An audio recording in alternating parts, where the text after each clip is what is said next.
Same thing the Christians here in America. You have 50 million evangelists. They are very strong, right-wing, pro-Israel. More than Channel 14, by far. According to them, Israel should occupy the Temple Mount, kick the Arabs out of there, destroy the mosque with the golden, what do you call it?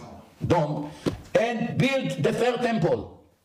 And we should help Israel to destroy Hamas. We should wipe out Hamas. We should destroy Gaza. We should destroy Lebanon. That's their opinion, these Christians.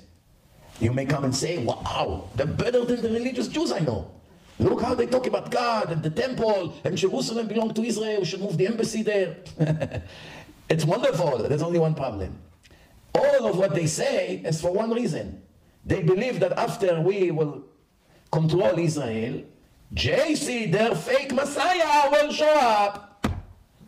They're not doing it because they love us or because they love us in a war against them.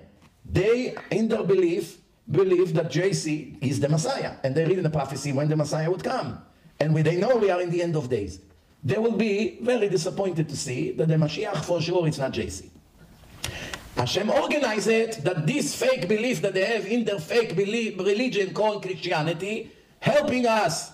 That's the reason the United States is with Israel for 50, 60 years already. If there would not be Christianity here, the last thing they care about would be Israel. What do they need Israel for? It's all from Christian ideology.